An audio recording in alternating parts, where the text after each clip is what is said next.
So there was a slight change of plans. When I got to the end of that trail, there's skidoo trails across the road, right? And an empty beer bottle. Isn't that wonderful? So many skidooing accidents every year due to drinking, and it's right there. So anyway, it went across the road into that trail that I've never been on. So I'm on it now. And it's just like a, I don't know, skidoo trail. So I was just walking along. I don't understand why I can let that bring me down. I feel down in my heart. Do you know what I mean? Like, even when I was with that piece of shit, every single time I had a bright sunny day, he would say something or do something deliberately to shit on my parade, to make me dwell, to make me feel bad. Do you know what I mean? Like, nobody wants you, you're ugly, you know what I mean? You're begging, you know what I mean? Like, whatever he does to me, I don't know why. Like, why? I know I wear my heart on my sleeve. I take everything to heart. Even one of my straight friends. I'm sorry.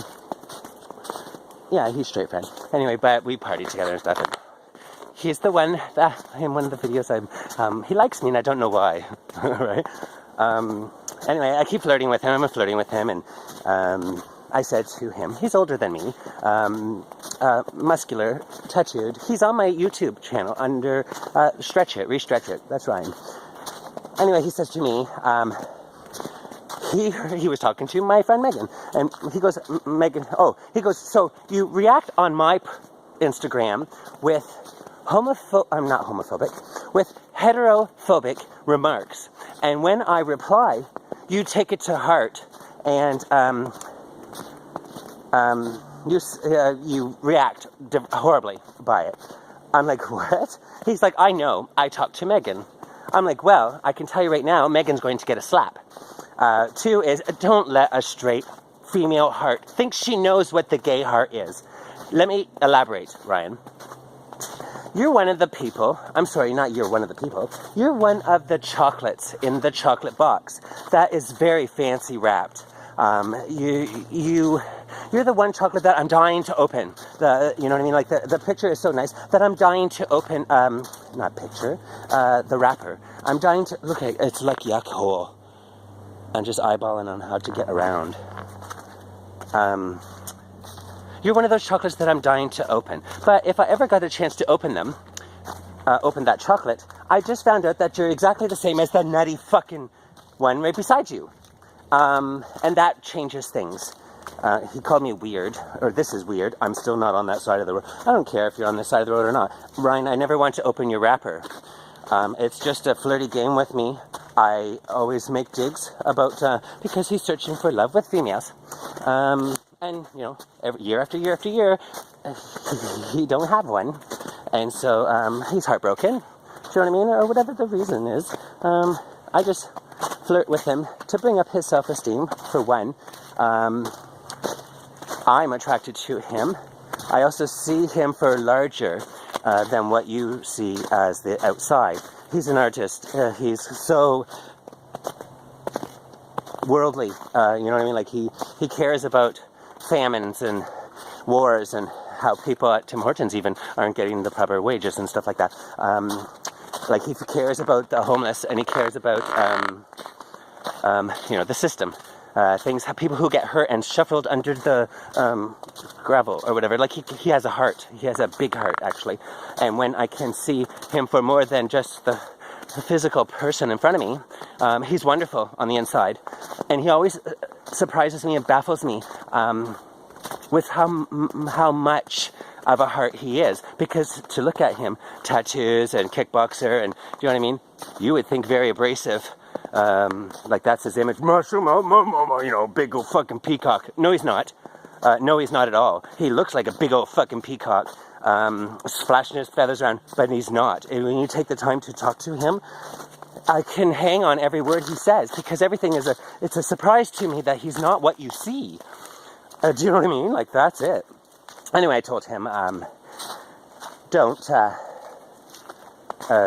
believe everything you hear. Ryan, you are the fancy chocolate that I would love to unwrap, and I always tease that I want to unwrap it, but I don't want to. I like you just the way you are in the fancy wrapper, because if I unwrap that, things change, and I may no longer see you for who you truly are right now. Do you know what I mean? So I don't want to do that. So I know he thinks that perhaps, whatever he called me, I have a feminine heart, he said. And I said, oh, I got all sensitive, he says. I can't help it. I am emotional regarding anything. You know why it's crazy, even retarded? I cried to a cartoon. I cried to The Walking Dead. I come out of my room going, I didn't think zombies are supposed to make you cry. Do you know what it is? If I get right into a show, I literally feel empathy for the characters. And I cry over good things, like not death, good things, how, you know, somebody sacrificed themselves for the greater whole. You know what I mean? Like a dad kissing his child goodbye, take care of your brother, and goes and fights off the zombies. You know what I mean? Like that gesture of heart makes me cry. So sometimes I just blame it on my being a fag. Oh, you only cry because you're a fag. You know, I carry a merce. It's funny too because I can't pick a side. I don't want to be a top always, and I don't want to always be a bottom. I was a bottom for 10 years for Steve, but he didn't care anything about my sexual inner needs. That way, when I became a top, I felt I knew exactly what bottoms are craving. I'll make you feel loved. Do you know what I mean? Because I've never felt loved, but I know how to give it.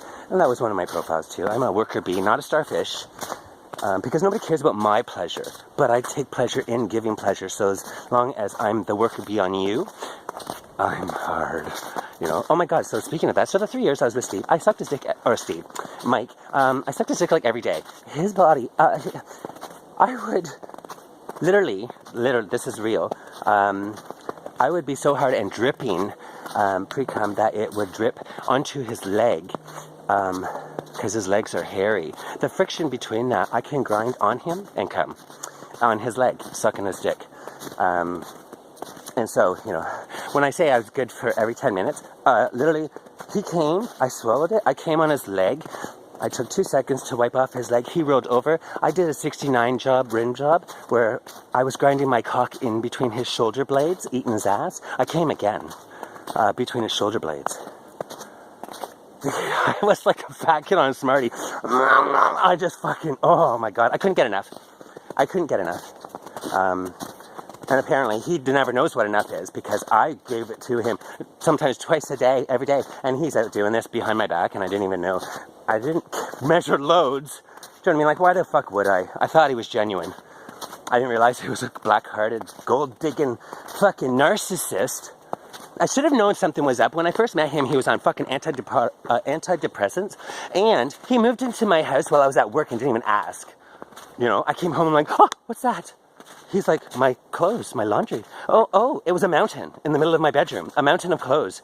Oh, well, you said I could stay with you for a while. I didn't know that, you know, I was at work.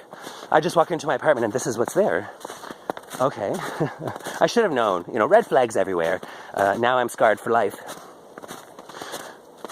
I'm scarred for life.